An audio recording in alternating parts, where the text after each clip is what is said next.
area, but we need area. Yeah, so it's squared. So it's 4 pi r squared. You take the derivative. Like trying to jump the gun and get the whole thing done yourself, which is good. I like the struggle. All right, so first I'm going to do the 50 centimeter one because I'm lazy. Now, be aware, I am now going to draw an imaginary shape. I get to pick what the shape is. What shape am I going to pick, Mr. Harold? Why? I know the electric field on the surface of the imaginary sphere I'm drawing has got to be the same everywhere, right? So I can use, I start off with integral E dot dA equals Q enclosed over E naught. That's for the reader. I'm not using that ever. That's for the reader. Sometimes when I'm confused, like they ask a question, would the electric field be greater or less when it moves to one side or the other side? Then you might need to back up and look at this and try to remember what this tells you, right, about the shapes and what's going on there. But for the most part, if they're not asking you an intellectual question, they ask you, what is the calculation? The only calculation you could make is the next line. I picked a good shape, so I'm allowed to do this. Right? Okay. So E, electric field is what I'm looking for. And again, this is the whole point of this is to figure out electric field. So I got like force, energy, all the things I love to do for physics. The area is going to be 4 pi r squared because the shape I picked was a sphere. Charge enclosed is 8 times 10 to the negative 6. Is all of it inside? All of it's inside of my sphere I drew, so all of it counts over here. E naught, 8.85 times 10 to the negative 12th. Agreed? Okay. Calculator time. Do we want to make the imaginary shape? Can we make it the exact same radius and shape as the balloon? We can, but not for this case. I want to make it 0.5 because I want to know what the electric field is here, not on the surface. That makes a lot more sense. So the area, I'm setting where the electric field is, right? So I'm going to go electric field equals 4 pi 0.5 squared equals 8 times 10 to the negative 6th over 8.85 times 10 to the negative 12.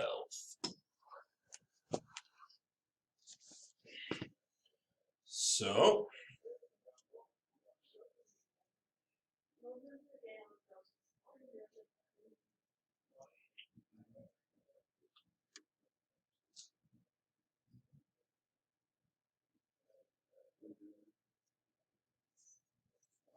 my electric field would be 288,000 newtons per coulomb. Nice. I'm doing C. Let's do B. That's C, right? Let's do B. B, I'm going to draw a shape where? Just outside of this shape, right? Is 0.141 agreed? So now I'm going to do electric field times 4 pi 0.141 squared equals 8 times 10 to the negative 6th, all the charges enclosed, over 8.85 times 10 to the negative 12th. Nice. And so I should get almost the same answer, except slightly different because I'm closer in. I should get a higher electric field, shouldn't I? Because I'm closer to the charges. Okay, makes perfect sense. So we got 8 exponent negative 6 divided by 8.85 exponent negative 12 divided by 4 divided by pi divided by 0.141 squared. I get the electric field is 362 newtons per coulomb. 3,620,000 newtons per coulomb. Are we in agreement? Yeah. Okay. Now, here comes the part to do. What shape can I draw that is symmetric to that outer sphere? That's would tell me the electric field at this point here, 0.13 from the center. Wouldn't it still be a sphere? It would still be a sphere. It's still going to be symmetric. Still going to be the same everywhere, right? And so then Okay. Well, be careful. Here we go. EA equals Q enclosed over E naught. E is what I'm looking for. Electric area is what? 4 pi 0.13 squared. You astutely focused on that. Was that nice? What's the charge enclosed? Oh, it's 0. 0. There's no charge enclosed. Electric field is therefore 0 units per coulomb. What? That's cool. What? Okay. Why is the electric field 0 there? Because the charge comes out of it. Because electric field's still pushing this way. That doesn't make sense. I gotta put, but think about it. Everything this side and over is pushing the other way. Yeah. And it turns out if we're symmetric, the argument is I get equal pushing both ways, right? These are closer, we're pushing by a square. These are farther away, we got a square more pushing. Therefore, it bounces out and gives me a net electric field at that point of 0. Is that always true? No. But it's true as long as you have no charge enclosed and you got a symmetric shape. So the answer is yes, the way you mean it, but no, it's not true. Yeah. All right. Try the next one. Try 12.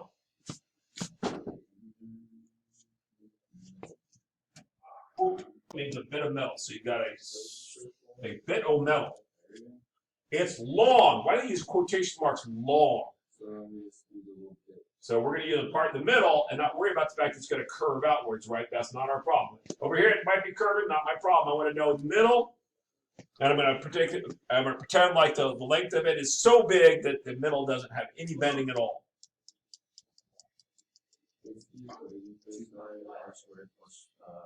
Well, actually, let's think about that, because we should be able to do it. So first of all, what shape are we drawing?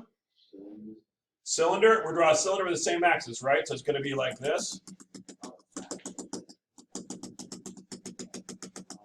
Agreed? Okay. And we've already talked about the fact this filament's so long, none of these lines are going to sneak out one of the two end caps, right? Okay. All right. So what's the area of this thing? Do I care about the circles on the end? No, he's going out the circles on the end. Isn't that part of the area? It is part of the area, but how much electric field's going out there?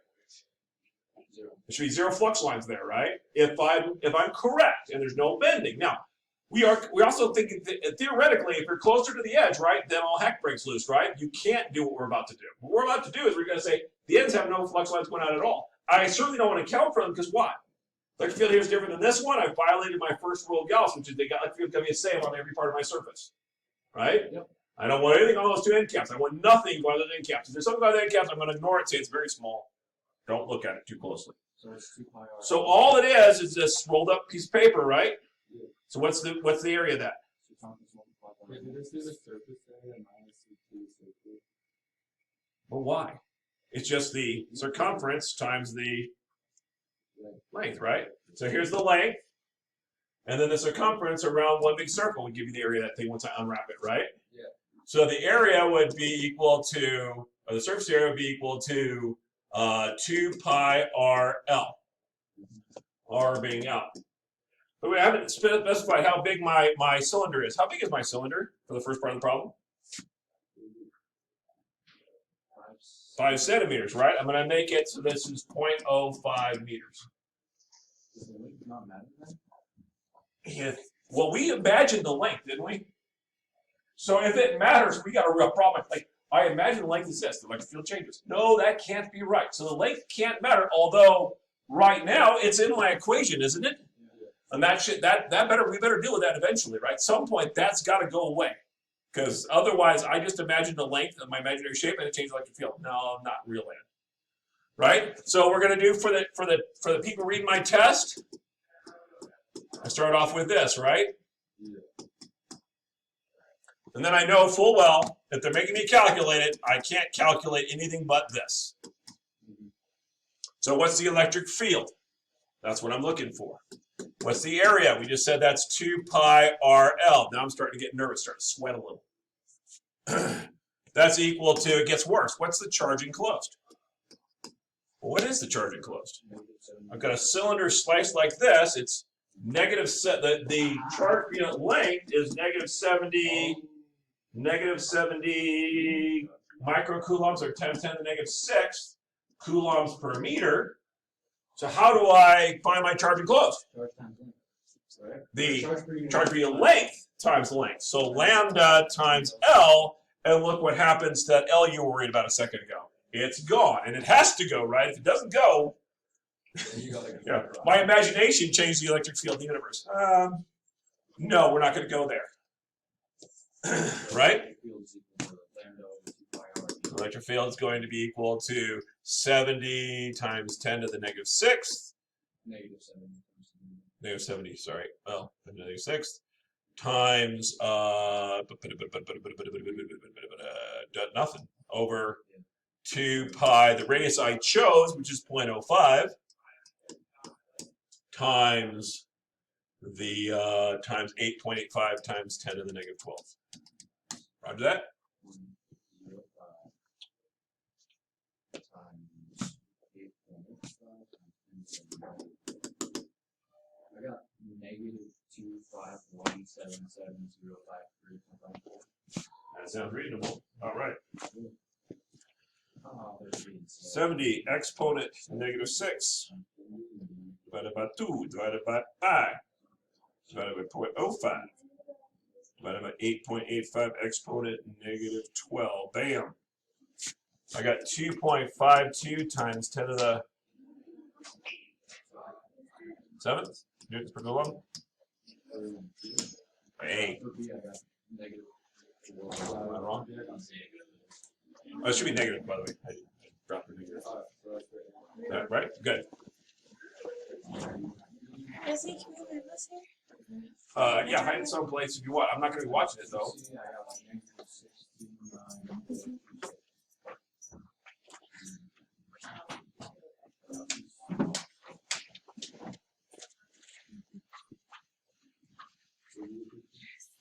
Negative 69.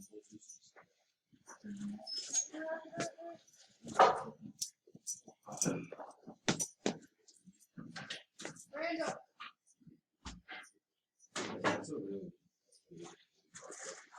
Electric field feels big, but think about, we're talking about, usually talking about microcoulombs of charge, right? So therefore, these large electric fields are a product of the fact that we make coulombs, or it's really a large unit. You don't want, 1 coulomb of charge is significant. It's not a little bit of charge. It's a truckload of charge. Make sense? so like 1 coulomb. How much like charge is 1 coulomb? Part. Yeah.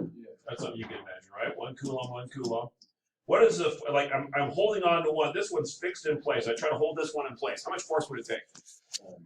9 times 10. KQQ over D squared, right? It'd take 9 times 10 to the 9th newtons. That's 9 times 10 to the 8th kilograms if you were talking about what it could lift. That's 9 times 10 to the 6th people, which was 9, 1, 2, 3. That's 9 million people it could lift. Or hold in place. 2 1 coulomb charges could lift 9 million people. 9 million people hold in place.